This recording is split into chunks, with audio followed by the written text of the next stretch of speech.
Ladies and gentlemen, thank you very much for joining the second annual State of the County Address. There's a lot of people here, and I'm very, very appreciative of that. I told a couple of you 30 minutes ago I was convinced it was going to be me, Mom, and Dad, but now I'm very pleased with the turnout. Not that there's anything wrong with you, Mom and Dad, but appreciate everybody being here. What I would ask is that at this time, if you do not have a paper that you picked up on your way in, if you will raise your hand, one of our team members will make sure and get that to you. So if you would, Evan, would you and Tyler or Sadie please get those with their hands raised, a piece of paper, and make sure that they also have an ink pen.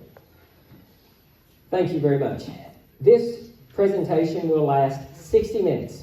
I know that everybody has a lot of other obligations today, so I will be respectful of your time. I do have a digital clock up here that I'm watching to make sure that I do not exceed 60 minutes. If anybody has questions at the end of this, I'm happy to stay over and have that conversation with you.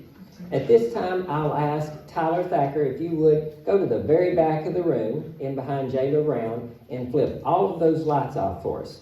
In order to be able to see this presentation as we move through it, we're going to have to turn some of these lights off. You should still be able to see since it's still daylight outside as far as writing, but this will make it much easier to see our presentation. A couple things right out of the gate. There will be, throughout the course of doing any type of business, criticisms. I recognize that, and I can appreciate that.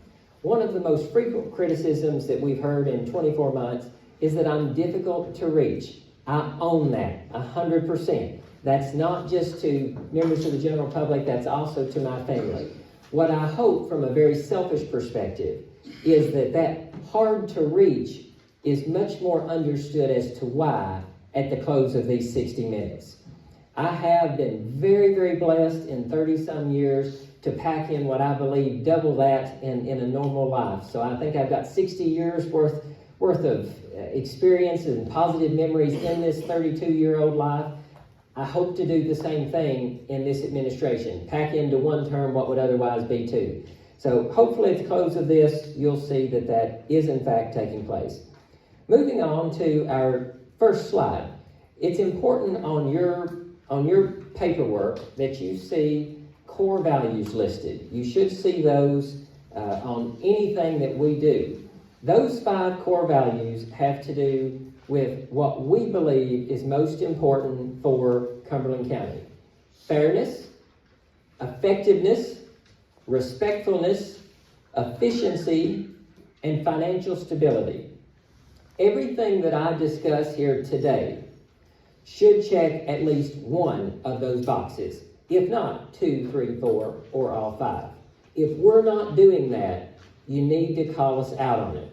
The reason that you have those handouts today is to help keep not just me, but all members of the Cumberland County team accountable. Moving on, 3 areas of what you're going to see here will be cost cutting, revenue generating, and then other notable points.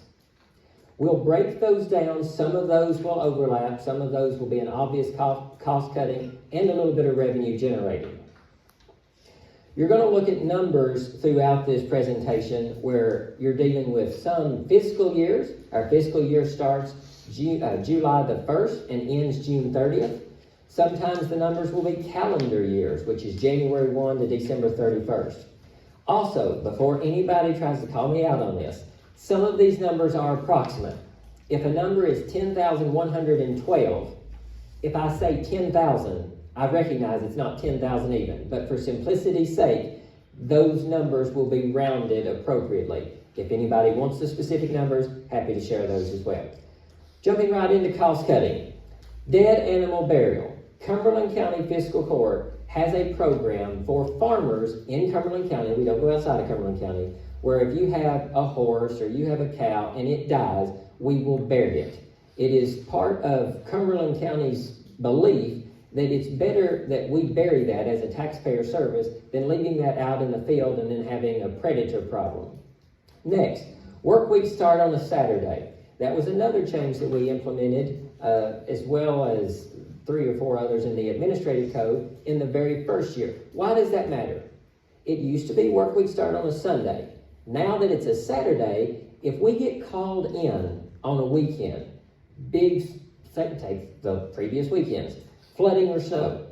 If you come in on a Saturday, then you know, instead of having overtime hours at the end of that week, just have the folks take off on Friday if it's not in the budget. They can then still work their 40-hour week, and the taxpayers don't pay for that time and a half.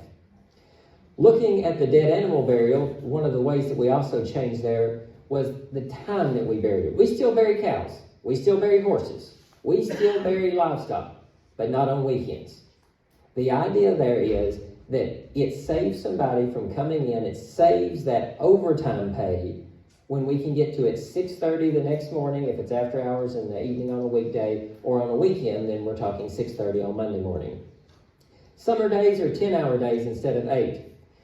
That makes a difference, because if you're talking about a regular work day where you have to drive from Burksville's maintenance garage up there all the way out into District 4 into Maribon, that drive time in some of these mowing tractors takes a while. And if you're doing that 5 days a week instead of 4 days a week, that's more inefficient than if you condense that to just the 4 days that we have right now. Now, well, if it's more efficient, why don't you do it in the wintertime too? Because it gets dark at almost noon in the wintertime. So we have to be reasonable about certain cuts and tweaks to make it more efficient. But that one has worked out, saved us a tremendous amount on our overtime. Replacing junk equipment. We have all members of the Cumberland County Road Department in here. One of them probably is happier than most of the others, because we just got rid of, or took out of circulation, a junk truck and put in a new to us truck. And it has heat, right, Charles? The previous truck that Charles Ray was using, it ran for a while, and then it would stop. Then it would run for a while, then it would stop. I think in the last snow before we took it out, it broke down 3 times. You say, well, that really doesn't justify buying a new piece of equipment. I don't disagree. Number one, we didn't buy a new piece of equipment. We bought a new to us piece of equipment. And number two, that cost by itself of just breaking down and then that one person's time isn't the problem. When that truck breaks down, we've got to have somebody then come get Charles. We've also got to get Jared Anderson, who's an A1 mechanic, off of the road. He's one of our CDL drivers, which means we take that dump truck also off of the road. You're down 3 people when that truck breaks down pushing snow. That was a no-brainer, taking that truck out of circulation, putting a new to us and very reliable truck in circulation. So, what are the results? If you look at 2022 overtime hours, that's the year immediately prior to this administration starting, overtime hours were roughly $35,000 paid out. 2023 overtime hours, $17,000.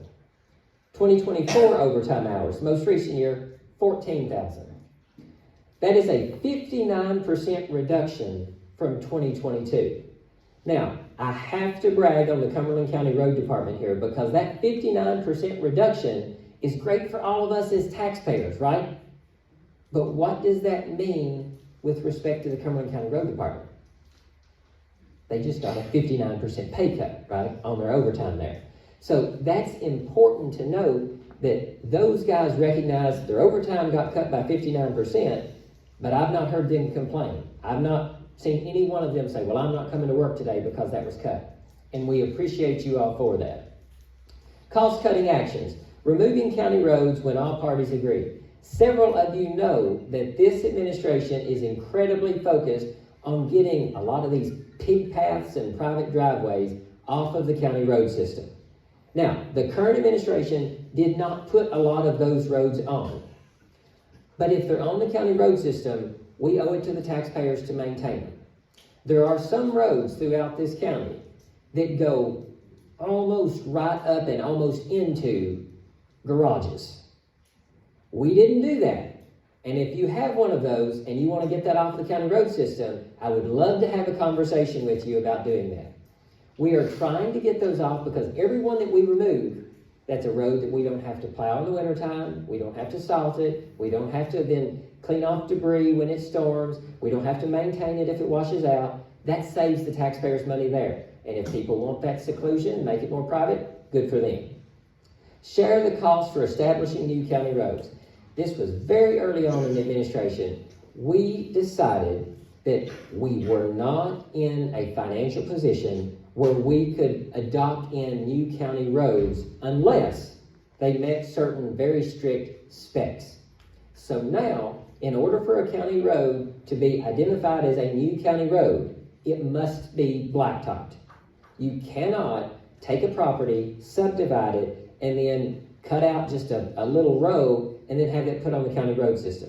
Now, we had several developers in Cumberland County that were great about it. They didn't just cut a path and then persuade a magistrate to put it on there. They would lay down 4 inches of compact rock. That's great, but not everybody did. This now says, if it's not asphalt, it's not coming on board. Road sign penalties.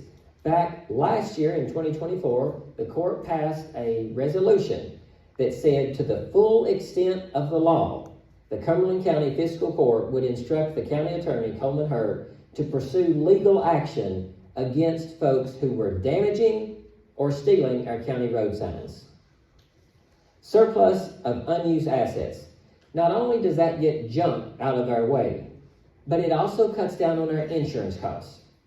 It is absolutely ludicrous to pay insurance for something that you're not using, you don't need, and definitely is more of a liability than an asset to you if it doesn't run anyway. So, what are the results?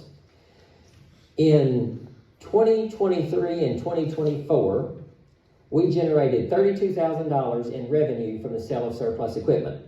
In the current fiscal year, the first 6 months up to December 31st of this last year, we've generated $20,000. Here's a plug for anybody who's looking for 2 pickup trucks, a dump truck, or a forklift.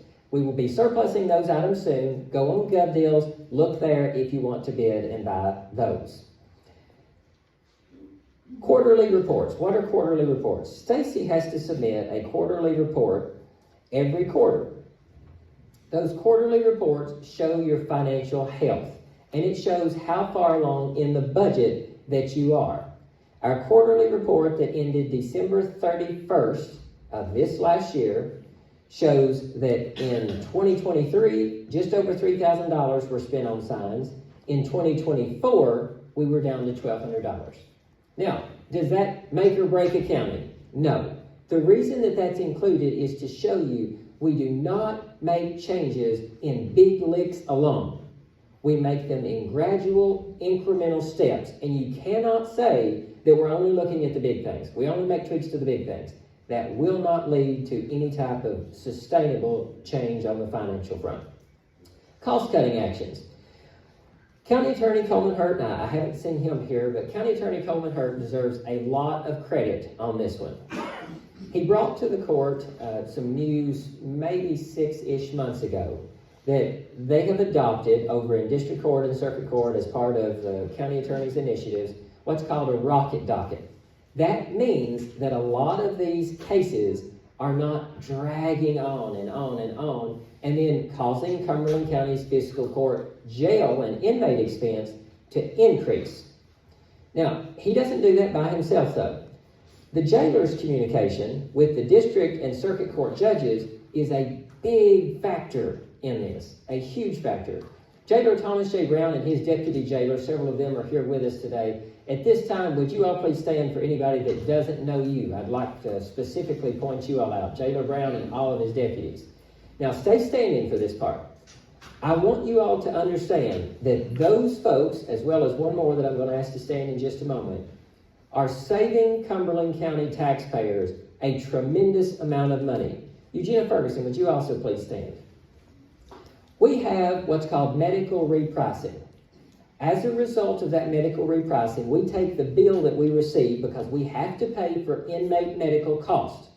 So we take those bills, she then negotiates with those medical companies, those billing companies, to get that price lowered.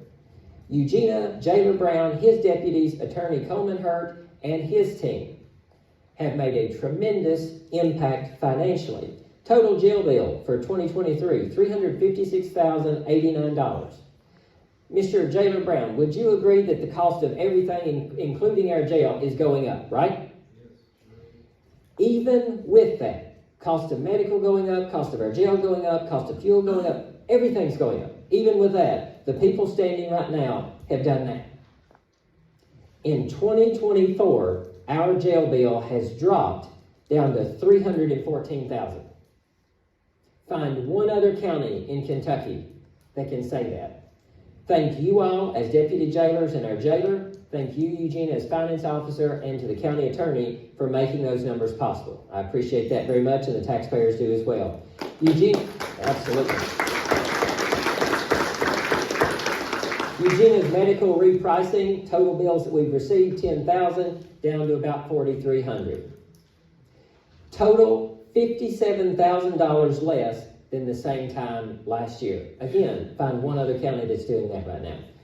Final miscellaneous cost-cutting actions.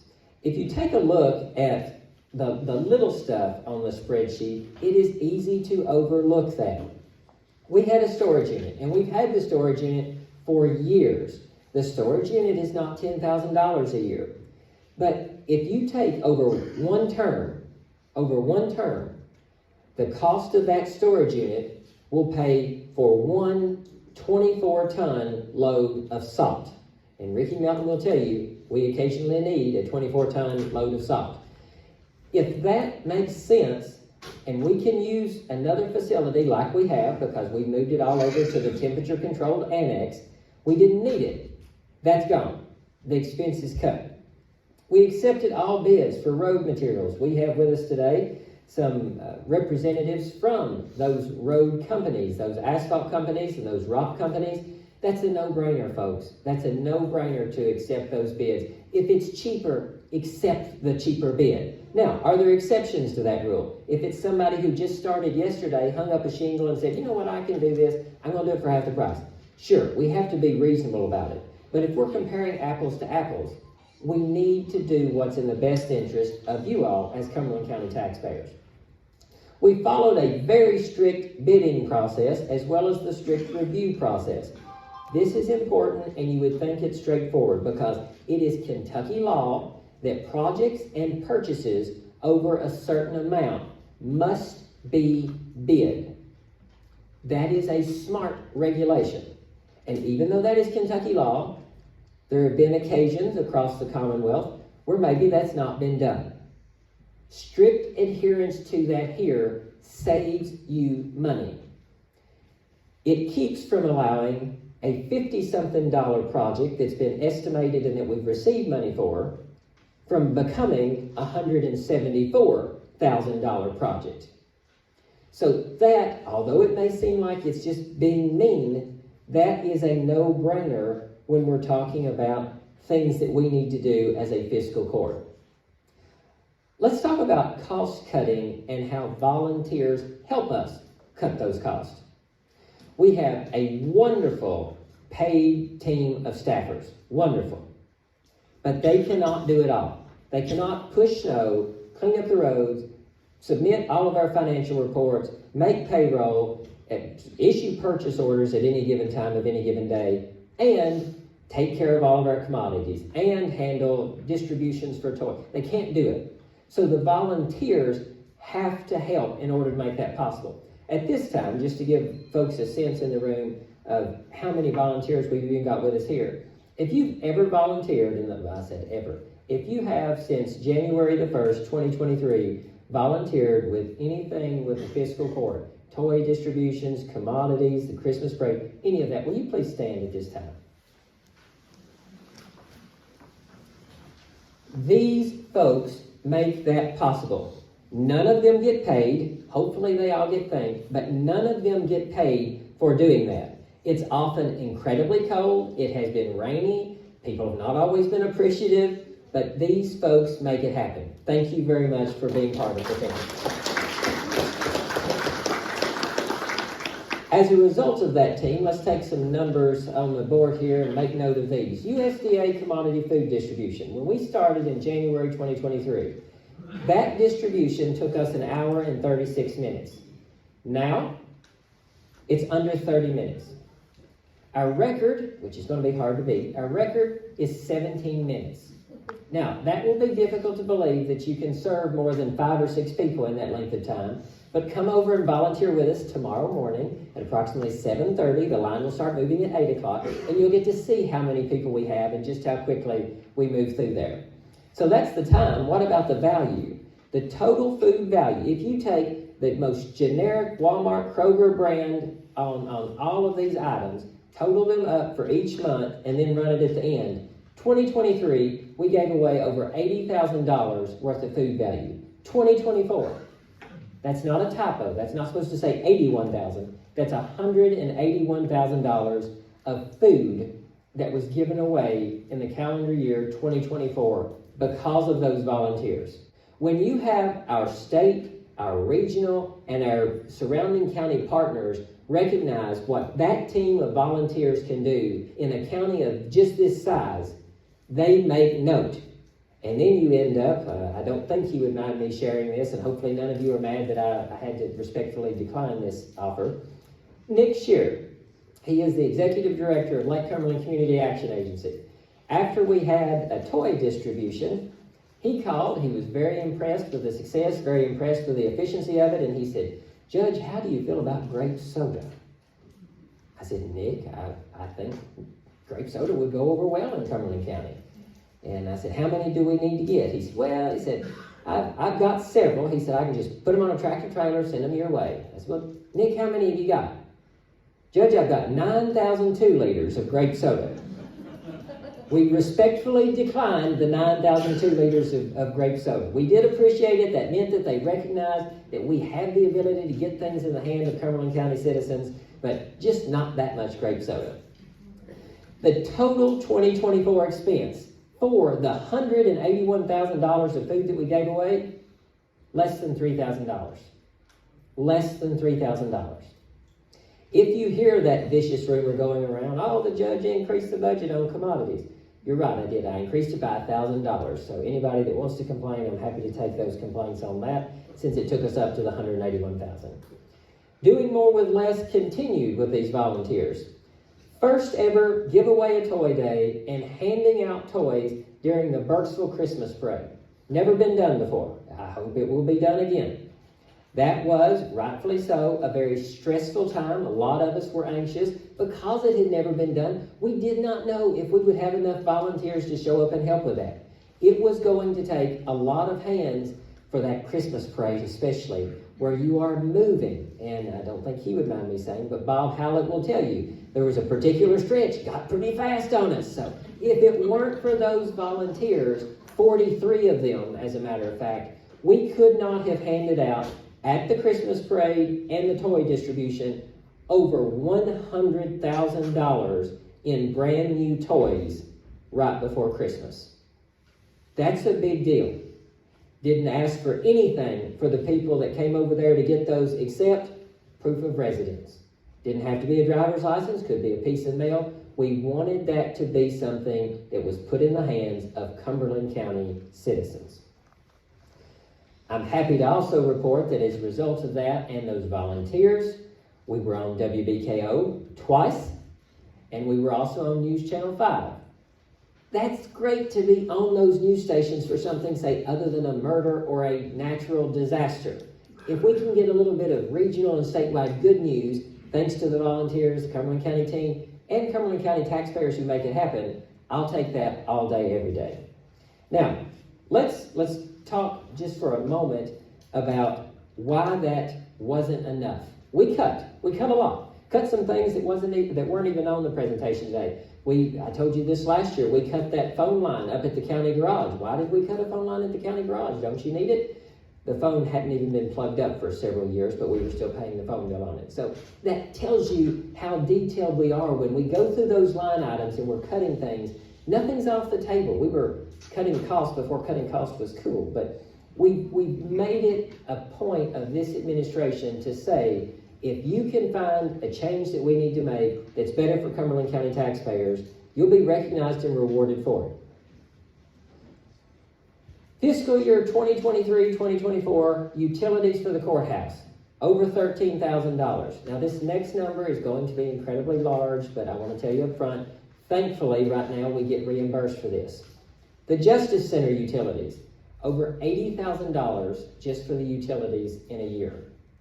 We didn't design the building. If we had, probably would have tweaked a few things, make it more energy efficient. But right now, AOC reimburses us for that, which is a huge deal. Annual insurance for property. This is also vehicle property, real estate included in there, $58,000. Annual health insurance for our employees. We pay for 100% of our employees' health insurance. $180,000 for all the Cumberland County employees. Annual county garage utilities, roughly $9,000 there.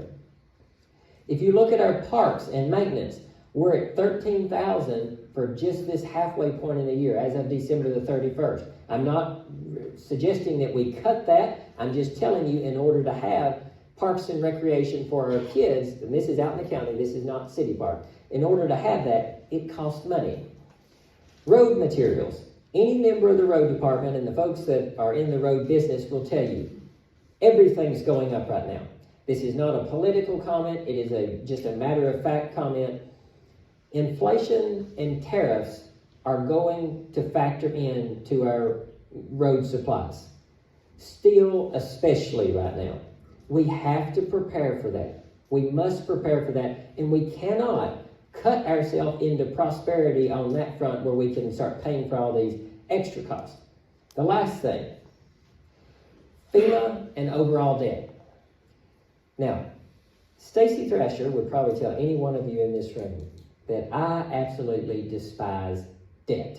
I understand that debt as a private taxpayer, as a corporation, as a county government is a tool. But I hate debt, especially when you have to look at the total amount that you pay out in interest on that debt. Now, before we move into some specifics on the FEMA front, you have likely heard over the last 12 to 18 months that the judge is giving away FEMA money, or that the judge has rejected FEMA money. The judge is leaving FEMA money on the table.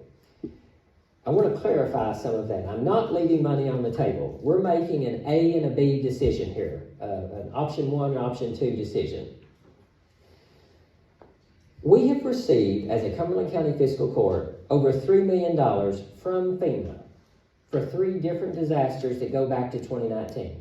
Now, we didn't necessarily start getting the money in 2019. FEMA, a day late and a dollar short paying for things. The way that it's set up, it's a reimbursement program. FEMA has to know that we've done the work before they will give you that money in full on those projects. We've received $3 million there. We're due another $1 million, but only if we complete that $1 million in that packet. We have to show we've completed it. Folks, here's where this is a problem. We have, as of right now, FEMA loans outstanding of $754,000. That's as of December 31 of this last year. We paid out $40,000 in just interest. That's just on those FEMA loans. $40,000. Kentucky emergency money. You're allowed to request Kentucky emergency money if you have damage in your community on a county road and it's under $100,000 or right up to $100,000. You cannot do both. You cannot double dip and get FEMA money and emergency money. Unfortunately, what we've discovered is that was done. So that means we had to write a check back, at least one at this point, check back to the Kentucky Transportation Cabinet in the amount of $100,000. We didn't expect that. That's not up for negotiation. That's not up for debate. That's a $100,000 check that we had to write back because we did get it from both. Another problem that you're going to run into here, and several of you probably have heard about it, Kentucky State Auditor's Office had some findings on our FEMA reporting that prior to us coming into office. That's our responsibility to make sure we get right. Kentucky Auditor's Office, they've been great to work with. Kentucky Emergency Management, they've been great to work with. The FEMA folks have been great to work with. It is embarrassing for me to stand in front of you right now and admit that we have those problems. That is not something that I'm proud of. But I'm not going to hide from it. I'm here to tell you we are fixing those problems. We are making sure that if the auditors ask for something, we give it to them. To put a point on the money mismanagement that came from that $3 million and why that's such a problem. Of the $3 million that we've received, We're in the process right now, and we need to have it done by the end of this month, so the end of this week. We're in the process of making sure that of all of that $3 million, that we've done $3 million worth of work. Because that's what FEMA requires. If you received $3 million, you should show you've done $3 million worth of work.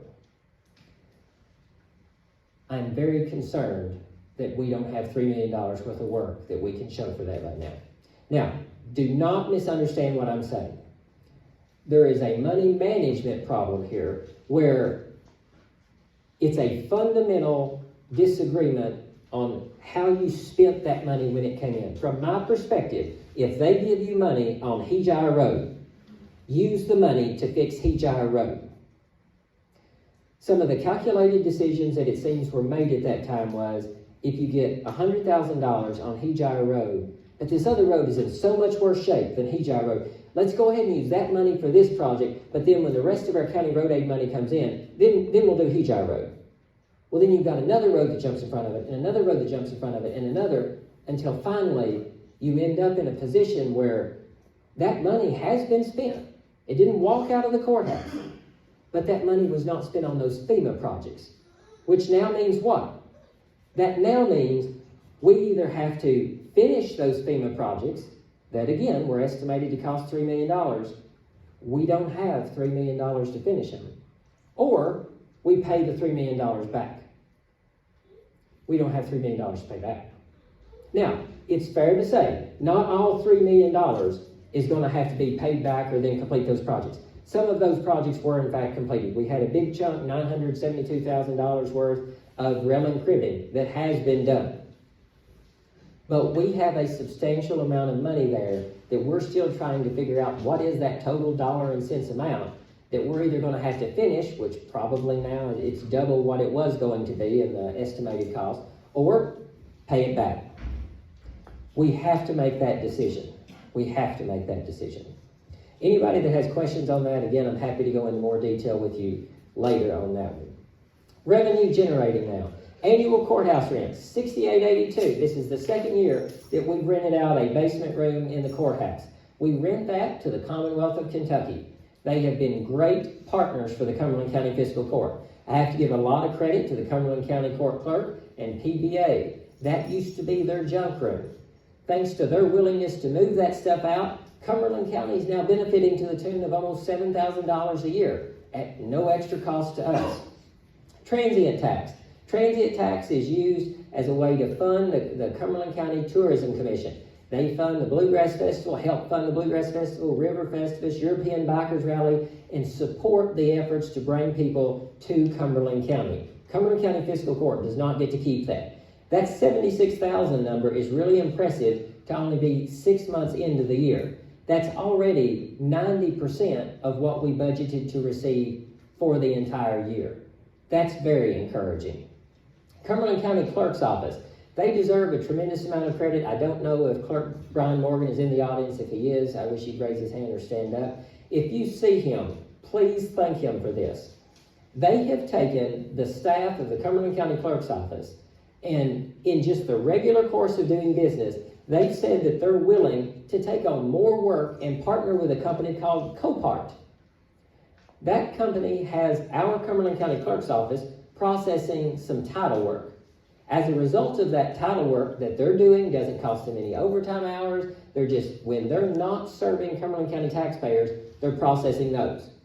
That brought in an extra $55,000 to the Cumberland County Court Clerk's Office in a year when, if you look around to all the other clerks, they're struggling. So if you see Brian Morgan, thank him not just for being open on Saturdays, but also for taking part of that partnership with Copart, bringing in an extra $55,000. Let's talk about interest. Our bank account interest in the year 2022 was roughly $5,000. $5,000 for that whole year. We renegotiated our interest rate. We went to several different banks, several different institutions, renegotiated that rate, and in 2023, we made $34,000 on interest. In 2024, $84,000 in interest. Now you say, well, that's all that tax money you took from us. It's now sitting in there and making all that. Wrong.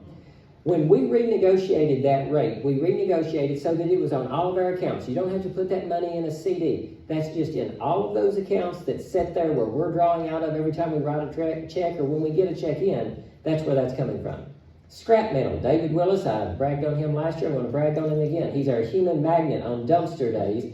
He can find a quarter-sized piece of metal in there, pull it out, and throw it in the metal dumpster that makes you all as Cumberland County taxpayers money.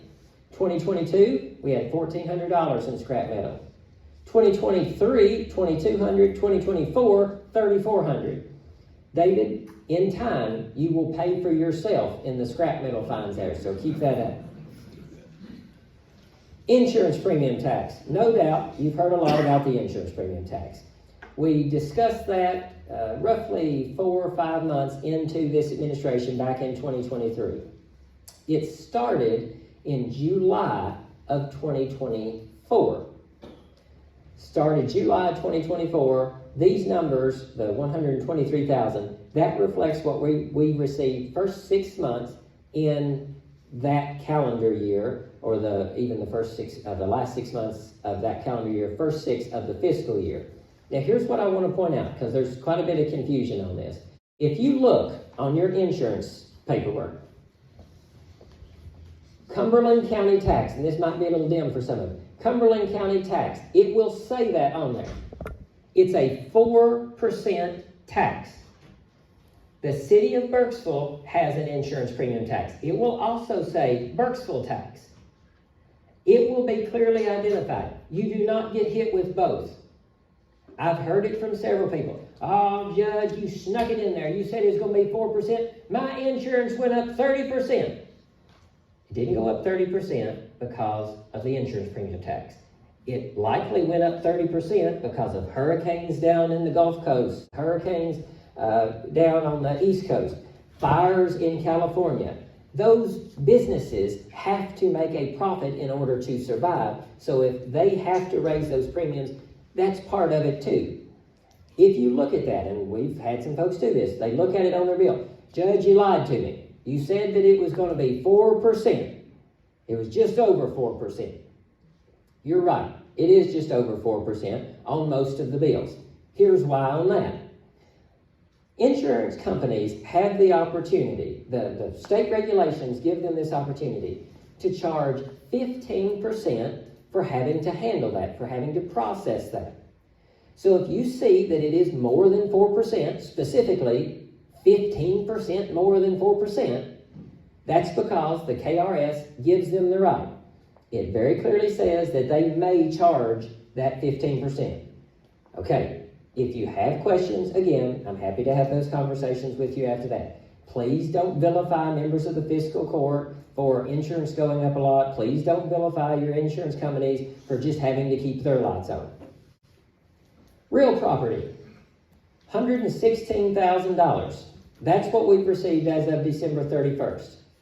Now, we expect to receive for the whole year $140,000. Judge, that's a lie. That's fake news. That has to be fake news because I know I pay half that on just my county property tax bill. On your property tax bill, please take a look at the lines on that property tax bill. If you see on your property tax bill, the second line down where it says county, that's me. Complain to me about that one.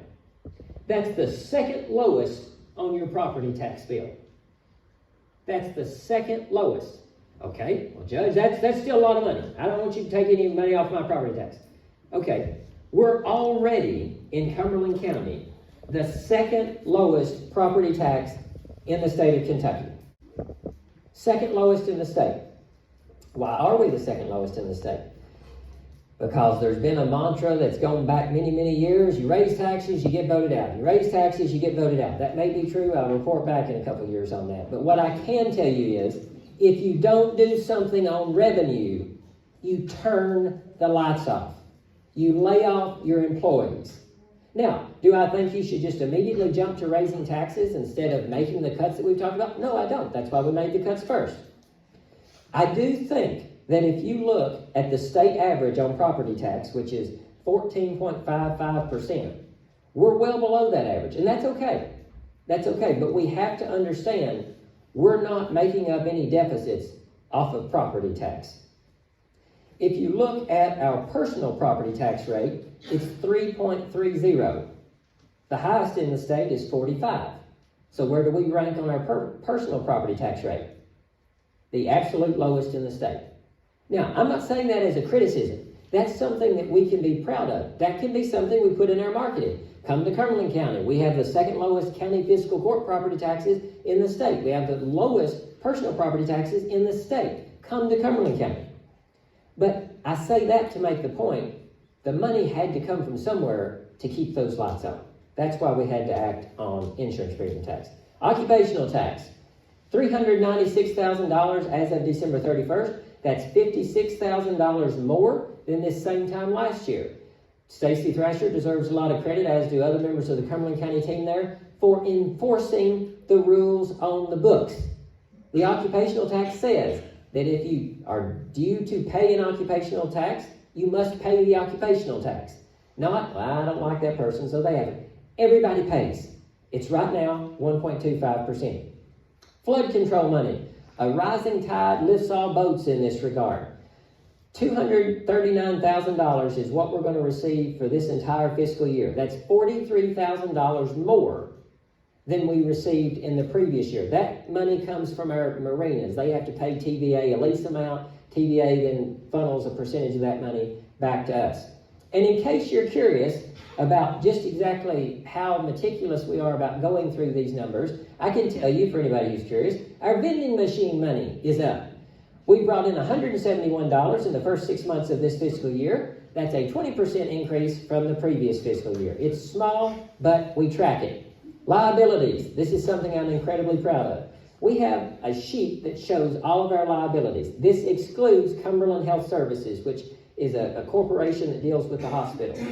Including those would have been very misleading. In 2022, our liabilities, $1.4 million. 2023, liabilities came down to $1 million. 2024, we further brought those liabilities down to $818,000. That means we have reduced our liabilities by $582,765.82 in 2 years. Wow. Now, I would like to also point out, that's on top of paying for $441,000 worth of rail and cribbing and sending $100,000 back to the state transportation cabinet for that emergency money that we did not need to get on those projects. None of this is possible without the Cumberland County team. Partnerships matter here. The jailer, Cumberland County Sheriff, and the county attorney, along with the fiscal court, for the first time, at least in my lifetime, are executing on an intra-local agreement that will make sure that all of those agencies are cooperating, working together, and facilitating success in each of those respective departments. I've never known of all of those different office holders to put pen to paper and say, we are committing long-term to working together in this way to help Cumberland County taxpayers. Cumberland County Clerk and PBA on the storage room, county and city on the snow agreement. We've got a couple members of the city council here, and I know the mayor had to step out. If it were not for them, snow removal would not have worked the way that it just worked last week. It would not have been as productive and efficient as it was without that partnership. County coroner, he got a $10,000 grant. That's $10,000 that Cumberland County Fiscal Court didn't have to pay out. Lake Cumberland Area Development District, this senior center is supervised by the Lake Cumberland Area Development District. That projector screen was loaned to us this evening by the Lake Cumberland Area Development District Senior Center down here. The partnership that we have with them specifically on our room reassignments. The seniors that meet down here on a daily basis just got their exercise room back. Tammy Carey got to move from Lake Cumberland Community Action Agency out of the basement of the courthouse down here to where City Hall used to be in this front room. Why does that matter? Now none of her clients have to cross the crosswalk, have to go downstairs, and then return coming up the stairs and cross back across the crosswalk. They can benefit from the senior center here and Lake Cumberland Community Action Agency and their work. Special thanks to the VFW, the American Legion, AA and NA, Tina Capshaw and Tammy Carey for making that transition down here as smooth as it was. The Workforce Board, Myra Wilson, I think I saw her come in. I don't know if BJ's with her or not. The Cumberland's Workforce Board, a huge deal. They are the reason right now that the Cumberland County internship program, where there was a little bit of criticism over, oh, he's just giving money to the kids. That's what he's doing, taking our taxpayer money, giving it to the kids. That complaint is null and void now.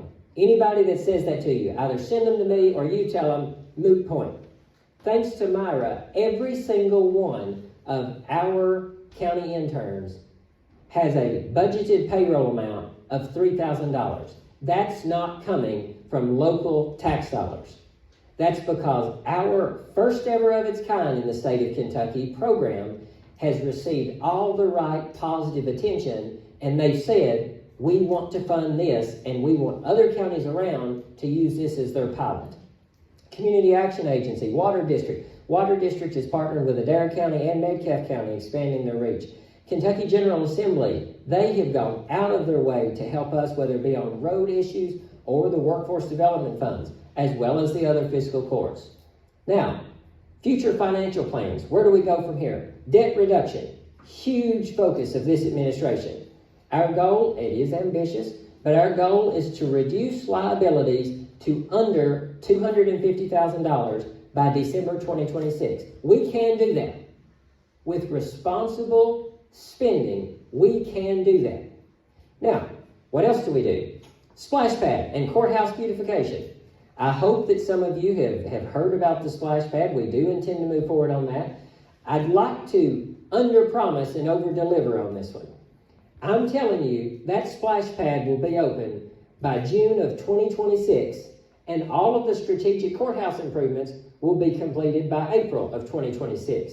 See Amy Morgan before you leave here for a special thank you about all of those extra wires around the courthouse now being gone, the extra lighting around the courthouse being installed. She doesn't get paid a dime, and she has worked diligently to make our courthouse look better. Now, this should interest everybody in the room. I'm proposing an occupational tax cut, but it's conditional. It cannot be that this cycle of new administration comes in, they recognize they don't have enough money, they have to put on a tax. As soon as that administration starts to go out in an election year, you remove the tax and you rinse and you repeat, you rinse and you repeat. It cannot be a political process there. We have got to make strategic and prudent financial decisions, and a tax cut is in that. A tax cut of 0.125% will occur when liabilities are reduced to less than $250,000. It will further be reduced by 0.125% when we wipe out all of our liabilities, when we don't owe anything and we have a $250,000 reserve.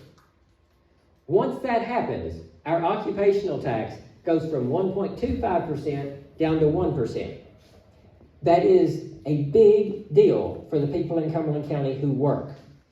For the workers in Cumberland County, please make note, you get, if the Cumberland County Fiscal Court, with I running point on it, if we are responsible with your money, you're going to get a tax break. Now, the reason I share that today, I need you to hold us accountable and make sure that we're responsible with your money so that you get that tax break. Next, housing tax credit. Right now in the Kentucky General Assembly, they're talking about things that we can do for housing. Something has to be done for housing. We cannot continue to have workers who want to come here and work, but then say no thanks because we have a housing shortage. That's not unique to Cumberland County. That's across the board. But we have to prioritize doing something to incentivize making the existing houses that we have here for long-term renters. I get it. There's more money in the short-term rental business. Full disclosure. I've got long-term rentals. I've got short-term rentals. I know you make more money in the short-term rentals. We've got to be able to offer a tax credit that will incentivize long-term rentals over short-term. Financial stability. Our goal, more than any of the others, is to be able to hand off a county operation that is financially sound for the next generation. We have got to be able to do that. Now, speaking of, this next generation, if you're part of the Cumberland County Civics Club or the internship program, will you please stand up? We have several Civics Club members and interns that couldn't be with us here today, but I want every one of you in this room to take a look at these young people. I can almost promise you that some of these folks standing up are future CEOs, future division managers, future county judges, future magistrates, future mayors, future councilmen, maybe future governors, presidents, whatever it may be. This is them. That's not me trying to hype up, oh, they're good people. I'm telling you, they've worked at it. They have put in time, they put in energy to make this county better. They are part of the Cumberland County team, just like the rest of us are. And if you do nothing else here before you leave today, find one or more of these people and thank them for that. What other group of young people across Kentucky invest this much time into their local county government? I can tell you, none. That's why we're the first in the state. That's why we're known as the county that has all the youth involved. Thank you all, and you may be seated.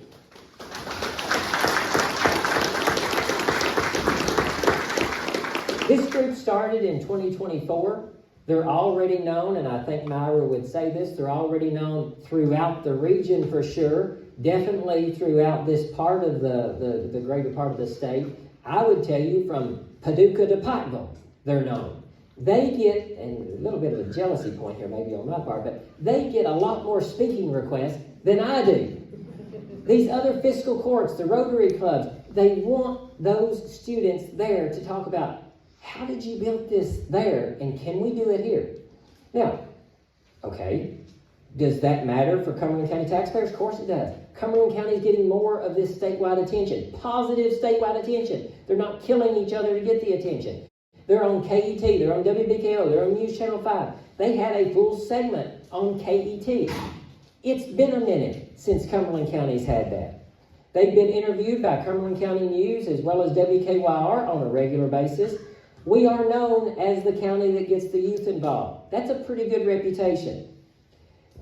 Something that I thought was notable at a recent conference, a 20-year veteran of county government said this: "It's one of the coolest programs I've seen in the last 20 years."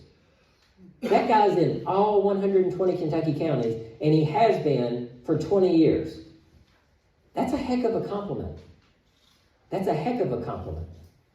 Mentoring the Middle started not long after the Cumberland County Civics Club started. They are representing Cumberland County at the regional, state, and national levels. Some of you know, some of you may not know. A group of these students left just after midnight one night and went down with me to President Carter's funeral visitation in Atlanta, Georgia. Find any other county in the state of Kentucky that can get that many kids to be that excited at midnight about going down to a political or governmental or any type of civic-related event. It's happening here in Cumberland County, and it is a very special thing.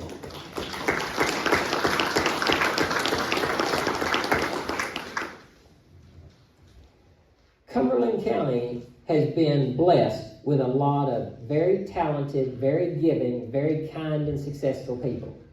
Thanks to the Cumberland County Civics Club and our interns, they have helped with the fiscal court in prioritizing special recognition of those people. In the 24 months that we've been in office, 25-ish that we've been in office, we've recognized over 100 Cumberland County citizens at official court meetings. Why? From a selfish perspective, I want people at those meetings. I have nothing to hide. The court has nothing to hide. We want a room like this every time we have a court meeting. Don't make it just when that T word, the tax word, comes up. Don't fill the courtroom just then. Come to our meetings anytime. See who we recognize. See why we recognize them.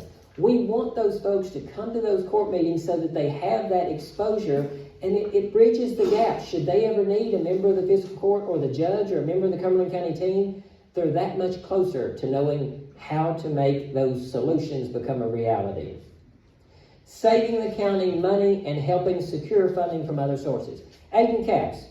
Aiden Capps is our county attorney for the Cumberland County Civics Club. Aiden, would you please stand up? Aiden has more than paid for his time with the Cumberland County Fiscal Court as an intern. Aiden secured a grant from CACO, the Kentucky State Standing Up. Aiden secured a grant from the Kentucky Association of Counties for right around $5,000. That $5,000 is more than he will ever cost us. But I stress that to make the point.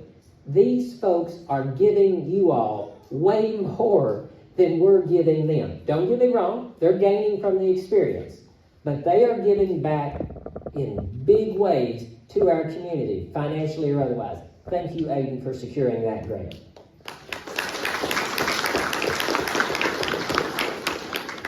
Now, I'm going to close with this. How do we know that all of this is worth it, especially the internship program? Well, the truth of the matter is we don't. Report back in 20 years and we'll know. These young leaders will no doubt make a positive difference on their community in the days, the weeks, and the months ahead. But the years ahead, that's where it's at. And you all investing in them, specifically, I'm going to give a load of credit here to Magistrate District 1, Rhonda Ray, Magistrate District 3, Larry Anderson, Magistrate District 2, Lane Cope, Magistrate District 4, Jeff Cyphers, for having the vision and the foresight to invest in something at a time when there was a lot of criticism about extra expenditures. They saw that this had legs. They saw that this would change Cumberland County and all of the participants of that program. I hope they don't mind when I share this with you. And if this doesn't make you feel good about your program, because make no mistake, Cumberland County taxpayers, this is your program. If this doesn't make you feel good, on your way home, make a detour by and get checked out at the emergency room. At the first Civics Club meeting, the judge executive of the Civics Club, Sadie Arterberg, she sat right in the middle of her court and the rest of the delegation. The magistrate on her right, the magistrate on her left, and I, as Cumberland County judge, facilitating and assisting anywhere I needed, walking behind, couldn't hear a word she said. Not a word. We were in the Cumberland County High School cafeteria, so there was a little bit of a roar, but you couldn't. Now, she does not need a microphone. She has competed and successfully competed in various speaking contests and just general presentations. She's been to the Workforce Development Board at the regional level and presented. She will be, along with her peers, going up to Frankfurt on March 3rd and 4th, meeting with members of the General Assembly. We're then going up to testify in front of the Kentucky General Assembly. That's a big deal. Another one of those Cumberland County Civics Club members, one of his peers told me, Judge, I didn't know what his voice sounded like when we first met. Had no idea what his voice sounds like. He has since made the comment, Judge, his voice doesn't stop.